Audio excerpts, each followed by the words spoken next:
Steve, go ahead. That you shot down a drone yesterday. There's no doubt about that, right? No doubt about it. No, we shot it down, and of course I'm sitting here behind the desk in the Oval Office. But John, tell me please. John Bolton, you're there. Yeah, there's no question that this was an Iranian drone, and the USS Boxer took it out, as the president announced yesterday, because it posed a threat to the ship and its crew. It was entirely the right thing to do. And are you concerned about a broader clash with Iran in the Strait of Hormuz? No, not at all. We have the greatest people in the world. We have the greatest equipment in the world. We have the greatest ships, most deadly ships. We don't want to have to use them, but they're the most deadly ships ever conceived. And we are not, we hope for their sake they don't do anything foolish. If they do, they will pay a price like nobody's ever paid a price.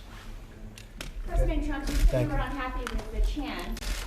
However, the chant was just repeating. No, you know what I'm unhappy with? What you said in your tweet. You know what I'm You know what I'm unhappy with? I'm unhappy with the fact that a congresswoman can hate our country. I'm unhappy with the fact that a congresswoman can say anti-Semitic things. I'm unhappy with the fact that a congresswoman, in this case a different congresswoman, can call our country and our people garbage. That's what I'm unhappy with. Those people in North Carolina, that stadium was packed. It was a record crowd, and I could have filled it 10 times, as you know. Those are incredible people. Those are incredible patriots. But I'm unhappy when a congresswoman goes and said, I'm going to be the president's nightmare. She's going to be the president's nightmare. She's lucky to be where she is, let me tell you.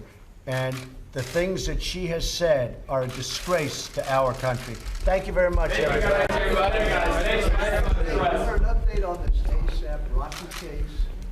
ASAP Rocky is a situation in Sweden. Sweden's a great country. They are friends of mine, the leadership, and we are going to be calling. We'll be talking to them. We've already started. And many members of the African-American community have called me, friends of mine, and said, could you help? So I personally don't know ASAP Rocky, but I can tell you that he has tremendous support from the African-American community in this country. And when I say African-American, I think I can really say from everybody in this country, because we're all one. I have been called by so many people asking me to help ASAP Rocky. Actually, the one who knew about ASAP Rocky was our First Lady, right? And she was telling me about, can you help ASAP Rocky? Do you want to give a little statement on that? Well, we're working with State Department, and we hope to get him home soon. We're going to see. Sweden, we've had a very good relationship with Sweden. It's being held, as you know, in Sweden. And we've had a very good relationship in Sweden. So that's pretty much it. Thank you all very much. Thank you very much. Thank you, Russ. Thank you very much. Well, hopefully we're in good shape on the debt ceiling. I can't imagine anybody ever even thinking of using the debt ceiling as a negotiating wedge. When I first came into office, I asked about the debt ceiling, and I understand debt ceilings, and I certainly understand the highest rated credit ever in history and a debt ceiling. And I said, I remember to Senator Schumer and to Nancy Pelosi, would anybody ever use that to negotiate with? They said, absolutely not. That's a sacred element of our country. They can't use the debt ceiling to negotiate.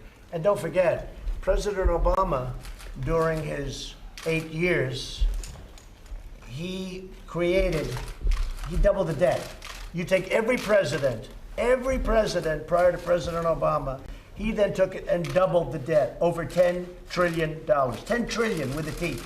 Not a B, not a million, not a billion. President Obama put $10 trillion, it doubled the debt. It was at 10, it went to 20, went to even above 20. And some of it is attributed to him, even that I assume. So when they start talking about using the debt ceiling as a wedge to negotiate for things that they want, they have told me very strongly they would never use that. That's a very, very sacred thing in our country, debt ceiling. We can never play with it. So I would have to assume we're in great shape.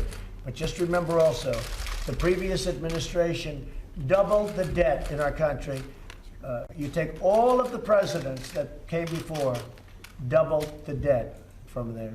It's a pretty big statement. And certainly it's a big statement to be talking about, for that party to be talking about using the debt ceiling. And I don't think they are. It's been mentioned, but I don't think they are. I don't think anybody would want to play that card. Steve, go ahead. Boris Johnson, it looks like he's going to be the Good. next British Prime Minister. What do you think about him? I like him. I like Boris Johnson. Boris, I spoke to him yesterday. I think he's going to do a great job. I think we're going to have a great relationship. I think they've done a very poor job with Brexit. I think the previous Prime Minister has done a very bad job with Brexit. What can I say? I mean, it's a disaster. And it shouldn't be that way. I think Boris will straighten it out. I like Boris Johnson. I always have. He's a different kind of a guy, but they say I'm a different kind of a guy, too. We get along well. I think we'll have a very good relationship. Thank you. President Trump, on Japan and Korea, since you just returned from there, there's ongoing tension. Yeah, there is ongoing tension between Japan and Korea. In fact, the president of Korea asked me if I could get involved. I say, how many things do I have to get involved in? I'm involved with North Korea on helping you. I'm involved in so many different things. We just did a trade deal, a great trade deal with South Korea. But he tells me that they have a lot of friction going on now with respect to trade, primarily with respect to trade. And Japan has some things that South Korea wants, and he asked me to get involved. So maybe if they would both want me to, I'll be. It's like a full-time job, getting involved between Japan and South Korea. But I like both leaders. I like President Moon, and you know how I feel about Prime Minister Abe. He's a very special guy, also. So if they need me, I'm there. Hopefully they can work it out. But they do have tension. There's no question about it. Trade tension.